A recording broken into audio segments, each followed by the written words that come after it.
I just finished making my drop stitch braid scarf to match the hat that I did a few tutorials back. So I will show step by step how I make this. I ran into a few problems making this that I didn't think about when I started to make the scarf. So I'm going to show you straight through how I made it, but I'll also give you some tips and tricks that I think will make it easier the next time I go to make this. And I'll also make some supplementary videos about the different ways I might go about making this, but we'll go straight through. So this will be, I think, about a 3-part tutorial with then another supplementary video about how to make it slightly easier to close up those ends. So let's get going on making the drop stitch braid scarf, purl side facing out. So first we're going to cast on with our waste yarn, and this is a similar weight yarn to your project yarn, but in a contrasting color. I start at my white 48th needle and I go over and under each needle one time around till we get back to the white needle. That is our cast on, and this does not count as a row. So once we get back to our white needle, I put it down all the way into our yarn holder, and I recommend cranking more between 7 and 10 rows for our waste yarn. The reason being is at this point, once you get done cranking your rows, what I recommend to do is to get your corded needles, cast it off, flip it to the knit side, because right now you see the purl side facing up, and then put it back on your machine, then add on your project yarn and start cranking your rows. When I go to cast off, I will show you how to cast off with your knitted needles and how to flip this. I do that at the end because that's how we create our drop stitch. If you don't want to do that at this point, feel free to add on your project yarn or wait till all the videos are out and I will show you how to do this. So for a scarf, it doesn't matter how many rows. It depends on how many rows or how long of a scarf you want to make. I ended up doing about 320 rows to make a nice long scarf. But if you want a shorter scarf, you can do less rows. If you want to do a longer scarf, you can even do more rows. That's completely up to you. That's what's really awesome about scarves. You can make them as short or as long as you would like. So as I'm finishing cranking my rows, I did move my machine so the handle's facing me, and that just helps kind of more ergonomically with my shoulder. And now here is the cast off. Here is how I cast off with my knitting needles that are corded, because we need to do the drop stitch. And the only way to do that, because this is so long of a scarf, is we need to remove it from our machine. So I have these corded knitting needles and I start at my number 1 needle. I do take the yarn out of the yarn holder and then I start to pick up each stitch just like you would do a normal cast off. And then I'm taking my stitch marker here so I can mark the number 1 stitch and the 48th stitch so I know where the start and stop is of my round. And so these are called circular knitting needles because they have the cord attaching the 2 knitting needles together so you can keep your project in the round like it is on the machine. And so you just want to take your time at this point and pick up your stitches just like you would if you were casting off with a needle and thread. But this is it's just a little bit easier than using a needle and thread using the knitting needles, because we're going to be moving our stitches around so we can drop the stitches to make our braid. And then we are also going to put the project back on the machine to add on waste yarn. So if this intimidates you a little bit, go back to my hat tutorial where I did the drop stitch braid, because the hat is a lot shorter and you don't have to remove it from the machine. So I definitely recommend making the hat first, because that will kind of give you an idea of what we're doing, and then you can make your scarf next. So I'll just speed this up a little bit as I'm casting off, taking each stitch off onto my needles. And I accidentally dropped a stitch, so I had to fix it as I was going. So just be careful as you're going around that you don't accidentally take 2 off at a time and the stitch kind of unravels on you.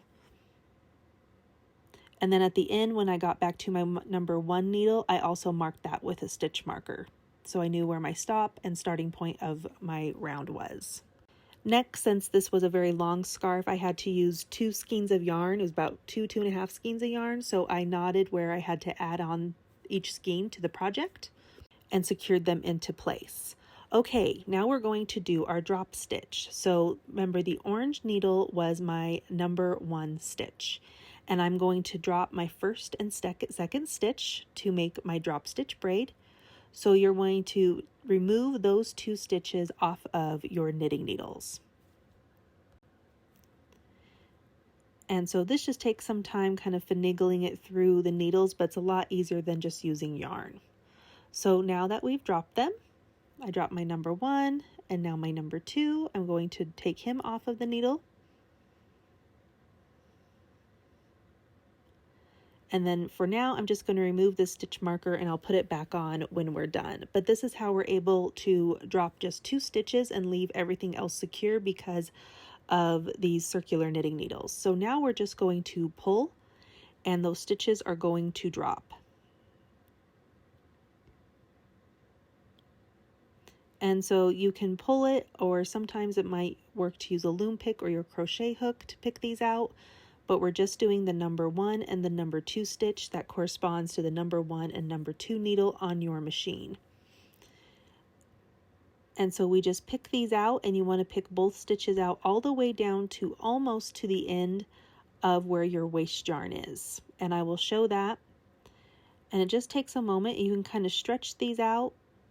You can kind of pull and stretch, or you can pick it as you do this. And as you're dropping the stitch, if you can see here, there's always these 2 loops. That's what you always want to see. If you start only getting 1 stitch, you haven't been dropping both stitches all the way down. So you have to go back and kind of pull those out. So you'll see those 2 loops, and that's what you want to keep intact at the very end. So just take your time once you get to your waist yarn. I go pretty slow at this point, and I get to almost to the end of the waist yarn. I only have 1 or 2 rows of my project yarn left, and then I pick these up with my crochet hook at this point because we want to keep those intact, because that's what we're going to do our slip stitch to braid back up our drop stitch to create this beautiful pattern. And again, I am doing this on the purl side, which is considered the wrong side of the fabric to do this drop stitch. And then I'll do another tutorial on how to do this on the knit side coming soon. So hit that like and follow to see that as well. Once you have those 2 stitches on your crochet hook, I like to pick up 3 bars at a time, and I pull the loops over the bars, just like so, to create the braid drop stitch. And you're going to do this pattern all the way back up to the top of your scarf. At the end of the scarf, you only want to end up with 2 bars left on your crochet hook, because those are the loops that go back onto the needles of your circular knitting machine. So you want to keep the same 48 amount of stitches. So if at the end, if you end up where you have 3 bars and then 3 bars left, just put the 4th bar on your last little loop, and you'll see that here. I think I have to do it on this one. Put 4 bars, and then you just end up with 2 at the very end. That 4th bar will just disappear. You will not really be able to tell a difference at all in your stitches if you have to add that 4th bar in there. So then at the very end, you can keep 2 stitches left on your crochet hook. So now we're at the end, and we have 2 stitches now just left on our crochet hook, and we can take those off of the crochet hook and put them back on to the other needle. So the number 1 and the number 2 stitch that we dropped were on the beginning on our left needle. So now we're going to put them on the right needle because we're finished with those stitches. And then I add back on the stitch marker to one of the loops for our number 1 needle. Next, we need to transfer over the stitches onto the other needle because we now want to drop the 12th and 13th stitch. So the number 3, 4, 5, 6, 7, 8, 9, 10, and 11th stitch. We're just going to move from our left needle over onto our right needle. Once we get to the 12th and 13th stitch, you're going to do the same thing. We're going to just take them off of the left needle, drop them, and repeat the process. Drop them all the way down so you only have 1 to 2 rows left before your waist yarn. Pick up those 2 loops and braid them back up to the top, and then put them on your right needle. Like for part 2, and I will do a second braid for us. In total, I did 4 braids. I dropped the number 1, number 2 stitch, the 12th and 13th stitch, 24th and 25th stitch, and then the 36th and 37th stitch. Once that's all done, and you do as many braids as you would like. I just did 4 to match the hat. I put the yarn back on the machine, and I will show you how to do that in part 2 and part 3.